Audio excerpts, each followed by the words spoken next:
Hello everyone, তোমাদের সাথে আজকে আমি একটি সুজির রেসিপি শেয়ার করব, যেটা হেলদি, টেস্টি এবং বাচ্চাদের ব্রেন ডেভেলপমেন্টেও খুব সাহায্য করে।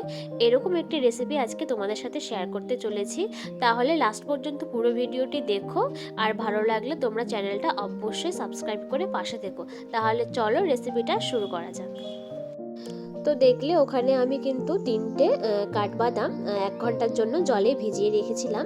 আর এইদিকে আমি একটি খেজুরের গুড় নিয়ে নিয়েছি। খেজুরের গুড়টা আমি ভালো করে চাকু দিয়ে গ্রেট করে নিলাম। যতটুকু পরিমাণে মিষ্টি করব সেই মাপ অনুযায়ী কিন্তু আমি খেজুরটা গ্রেট করে নিলাম। দেখো আমার খেজুরটা গ্রেট করা হয়ে গেছে। তো এবার দেখো যে 3টে কাঠবাদাম ভিজিয়ে রেখেছিলাম, সেই 3টে কাঠবাদামও কিন্তু আমি একটি গ্রেটারের সাহায্যে ভালো করে গ্রেট করে নিয়েছি। এইদিকে গ্রেট করে নিয়েছি খেজুর, আর ওইদিকে গ্রেট করে নিয়েছি 3টে কাঠবাদাম। এবার কিন্তু আমি প্যান বসিয়ে দিয়েছি। প্যানটা গরম হয়ে গেলে এবার আমি 2-3 চামচের পরিমাণ মতো আমি এখানে সুজি দিয়ে দিলাম। তোমরা কিন্তু চাইলে এটা আগে ঘি দিয়েও ভেজে নিতে পারো। আমি ঘি দিলাম না, আমি এমনি ভেজে নিচ্ছি। ভালো করে কিন্তু 1-2 মিনিটের মতো লো হিটে রেখে ভালো করে সুজিটিকে লাল লাল করে ভালো করে ভেজে নেব।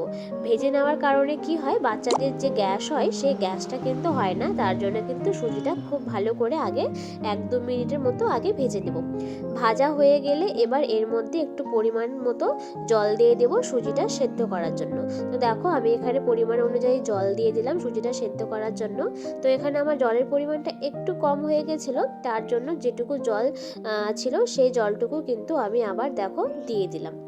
জলটা দিয়ে দিলাম, ভালো করে এখন সুজিটা সেদ্ধ করব।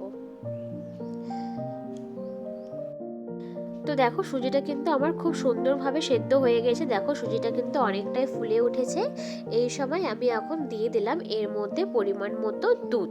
তো দুধ দেওয়ার পর কিন্তু ভালো করে আরও 1-2 মিনিটের মতো একটু নেড়ে চেড়ে নেব।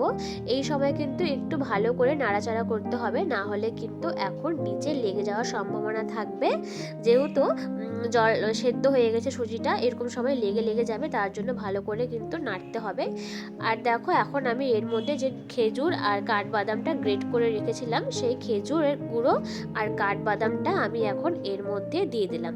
খেজুর আর কাঠবাদামটা দিয়ে দিয়ে কিন্তু এখন 2-3 মিনিটের মতো ভালো করে নেড়ে চেড়ে আরও একটু ফুটিয়ে নিব। তো দেখো ততক্ষণে আমি ভালো করে এটা ফুটিয়ে নিই। তোমরা কিন্তু যদি 1 বছরের নিচে বাচ্চাদেরকে এইভাবে সুজি বানিয়ে খাওয়াও, তাহলে কিন্তু তোমরা দুধটা স্কিপ করে যাবে। 1 বছরের নিচে বাচ্চাদের খাওয়ারে দুধ দিতে হয় না, তোমরা দুধ দিবে না, সেটা শুধু জল দিয়েই করবে।